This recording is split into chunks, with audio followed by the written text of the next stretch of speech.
राम मंदिर का मुद्दा है। हमने जब महबूबा मुफ्ती ने 370 हटाने के बाद जो धमकी दी थी, उसके बाद हमारी भूमिका रही कि ये देश तोड़ने की भाषा करेंगे तो हम 370 का आग्रह करेंगे। ये हमारी भी बातें हैं, ये देश की बात है, ये देश की आवाज़ है, ये देश के मन की बात है। नमस्कार। आज मोदी सरकार ने उनका संकल्प पत्र जाहिर किया है। उनकी सहयोगी पक्ष जो है शिवसेना, उनका क्या कहना है इस पे जानते हैं शिवसेना के सांसद संजय राउत जी से।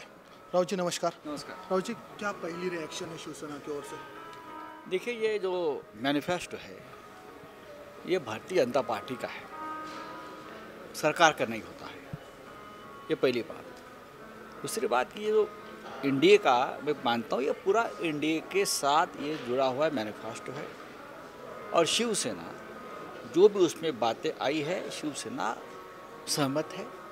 कुछ मुद्दे ऐसे उसमें जो हमेशा हम उठाते आए हैं, जैसे राम मंदिर का संकल्प बीजेपी ने 2014 में भी किया था, लेकिन अब तक राम मंदिर का मसला आगे नहीं बढ़ा है। शिवसेना हमेशा उस बारे में उस मामले को आगे बढ़ाने के लिए हमारा भी संकल्प रहा, लेकिन अब वायदा है 2019 का। 2019 में राम मंदिर का कार्य और निर्माण आगे बढ़ेगा, उस बारे में संकल्प है। हम उसका ऊपर विश्वास रखेंगे इस बार। बाद में समान नागरिक कानून की बात की है, वो भी हमेशा हमारी बात रही है। आर्टिकल 370, 35 मैं मानता हूँ किसानों की बात है, मजदूरों की बात है, बेरोजगारों की बात है, पेंशन की बात है, महिलाओं की बात है। ये तो सभी पार्टियों के मैनिफेस्टो में आता है। लेकिन ये जो 4 या 5 प्रमुख मुद्दे हैं जो देशभक्ति से प्रेरित है, वो किसी और पॉलिटिकल पार्टी के मैनिफेस्टो में नहीं आते। ये बीजेपी के संकल्प पत्र में है, इसलिए मैं मानता हूँ कि उसका स्वागत होना चाहिए। देश को भी कुछ देना पड़ेगा। लोगों को तो हमेशा हम देते आए हैं, लेकिन देश का विचार, राष्ट्र का विचार भी सबसे ऊपर आता है। अगर कश्मीर के नेता ये कहते हैं कि अगर 370 हटाएंगे तो हम हिंदुस्तान के साथ हमारा रिश्ता तोड़ेंगे, उसको ये जवाब है 370 हटेगा, 35A हटेगा, कश्मीर हिंदुस्तान का एक अंग रहेगा, राम मंदिर बनेगा। 2014 में भी मैनिफेस्टो में राम मंदिर का मुद्दा था। धीरे धीरे आगे मसला जा रहा है, लेकिन स्पीड नहीं पकड़ रहा। अभी स्पीड पकड़ेगा। जब से उद्धव ठाकरे साहब अयोध्या में जाकर आए, हम सब गए थे, शिवसेना गई थी, तब से सरकार पर भी दबाव आया है। कुछ बातें आगे निकल चुकी है। कहीं ना कहीं सुप्रीम कोर्ट में भी ये मामला है। लेकिन देखिए, फिर भी हमारा ये मुद्दा रहेगा कि ऑर्डिनेंस और अध्यादेश निकालना चाहिए।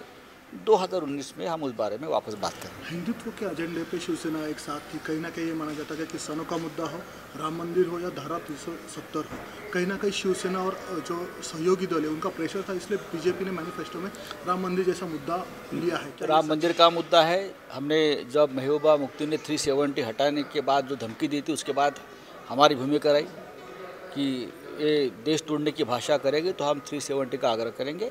ये हमारी भी बातें हैं, ये देश की बात है, ये देश की आवाज़ है, ये देश के मन की बात है। वो अगर इस मैनिफेस्टो में आया है तो मानता हूँ ये इंडिया का मुद्दा है। किसी को ये मुद्दा, कुछ मुद्दे ऐसे होते हैं, सहयोगी दल बहुत है, किसी को पसंद हो या ना पसंद हो, लेकिन मानता हूँ मैं देश का मुद्दा है और शिवसेना ने उसका स्वागत भी किया है।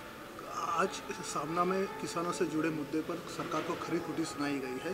क्या हम लोग मान के चले कि शिवसेना का यही रहेगा कि भाई किसान फर्स्ट, उनकी बातें सर्व सामान्य हो? देखिए, किसान रहेगा तो देश रहेगा। अगर हम नेशन फर्स्ट की बात करते हैं तो नेशन, जो देश है, वो बनाने वाले किसान है, मजदूर है। आप उनके बारे में राजनीति से ऊपर जाकर सोचना पड़ेगा। चुनाव आते हैं, चुनाव जाते हैं। चुनाव में सिर्फ वोट देना, कभी इस पार्टी को कभी उस पार्टी को, इसके लिए किसान को हमने नहीं बचाया है। किसान को जिंदा रखना पड़ेगा।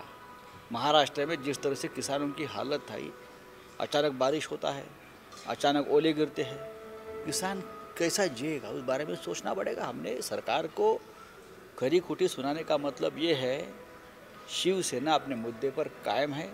किसानों के बारे में जो उनकी भूमिका है उससे नहीं हटेगी। एक आखिरी सवाल, क्या शिवसेना का अलग से वचननामा आएगा? मुझे लगता है कि उसकी कोई ज़रूरत नहीं है। ये देश का मामला है। प्रधानमंत्री जी मोदी नेतृत्व करेंगे, उस सरकार में शिवसेना होगी, तो हम सरकार के साथ जुड़े हैं इस मामले में, तो अलग से वचननामा देने की ज़रूरत नहीं है।